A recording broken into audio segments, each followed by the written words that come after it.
Hari ini kita akan membahas satu isu yang memang terdengar sepele, tetapi sebenarnya ini sangat penting bagi masa depan bangsa Indonesia.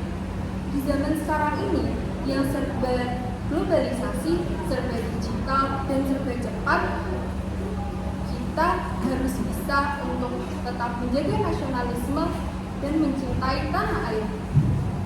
Hari ini kita akan mengundang 3 narasumber yang akan membahas tentang apa itu lunturnya nasionalisme, apa saja faktor penyebabnya, apa saja dampaknya, dan yang paling penting apa saja solusinya. Sekarang kita panggil 3 narasumber kita.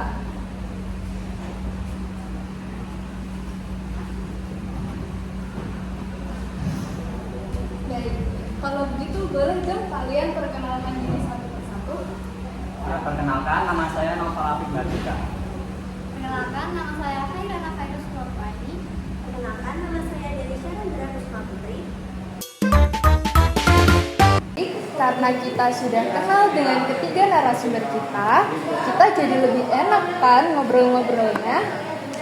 Untuk pertanyaan pembuka, saya punya pertanyaan nih buat kalian. Menurut kalian, apa sih yang dimaksud dengan lunturnya nasionalisme dan kenapa isu ini penting untuk dibahas? Kalau menurut saya, lunturnya rasa nasionalisme itu bisa kita lihat di kehidupan sehari-hari kita.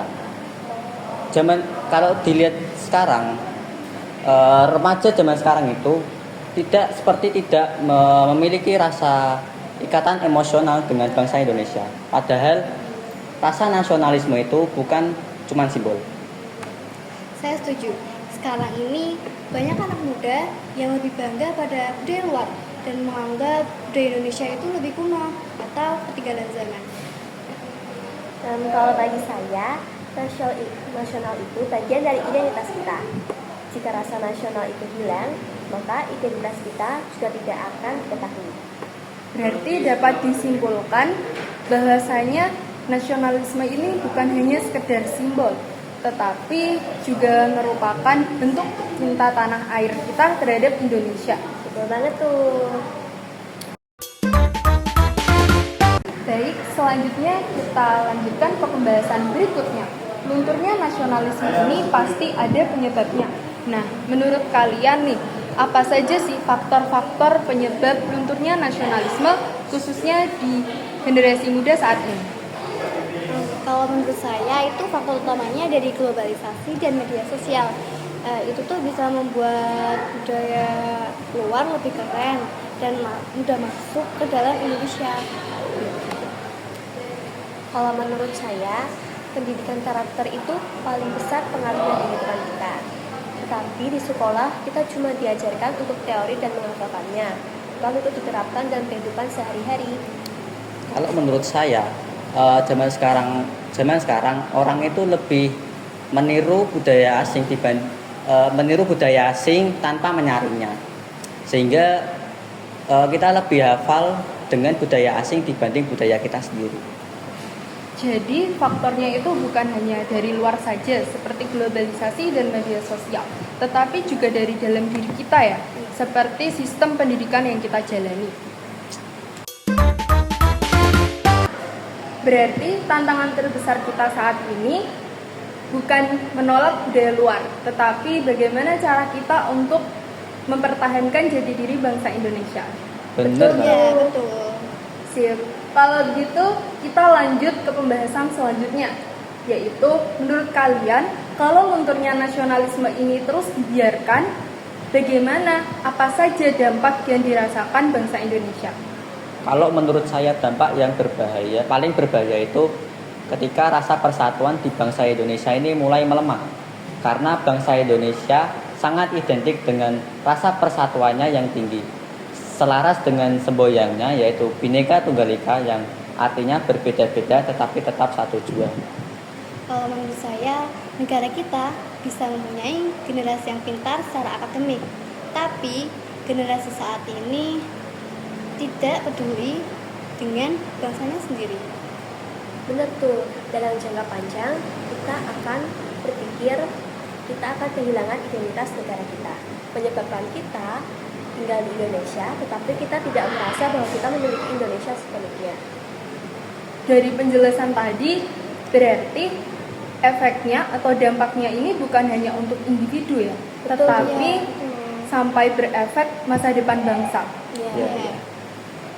Berarti ancamannya ini bukan termasuk hal yang sepele, karena bukan untuk hari ini saja, tetapi juga mengancam generasi masa depan selanjutnya. Ya, benar Bang. Setelah kita membahas masalah, faktor penyebab, dan juga dampaknya, menurut kalian bagaimana sih cara kita menumbuhkan kembali rasa nasionalisme yang pernah dilakukan? Menurut saya, yang ini harus dimulai dari diri kita sendiri. Seperti sesuatu apapun seperti bangga pakai protokol, bangga pakai protokol. Itu pun juga sudah termasuk dalam nasionalisme. Tidak hanya itu, kita harus membagi budaya kita sendiri dan dengan bangga menunjukkan identitas kita sebagai masyarakat atau orang bangsa ini. Jangan lupa cek dalam Anda, jangan merendahkan bahasa sendiri, dan tidak menaruh kebencian pada orang lain. Berarti kalau dari sisi pendidikan karakter ini sangat berperan penting dalam persatuan bangsa. Betul banget. Kalau dari sisi pendidikan harusnya lebih menekankan pada pembentukan karakter, tidak hanya nilai akademiknya saja. Karena sepintar apapun seseorang, kalau dia tidak mempunyai rasa cinta pada bangsanya, itu sangat berbahaya. Jadi, dari seluruh diskusi hari ini dapat kita simpulkan bahwasanya isu mengenai lunturnya nasionalisme ini adalah isu yang nyata, yang dipengaruhi oleh globalisasi, sikap acuh tak acuh terhadap bangsa, dan melemahnya pendidikan karakter, yang mengakibatkan lemahnya persatuan dan hilangnya identitas suatu bangsa. Namun, kabarnya hal ini masih bisa kita perbaiki dari perubahan kecil dari diri kita sendiri dan dari sekarang. Karena Indonesia bukan hanya tempat kita lahir, tapi rumah yang harus kita jaga bersama. Saya, Tanaya Lintang Ilaika, sebagai host Kusuka Podcast, pamit undur diri. Terima Terima kasih.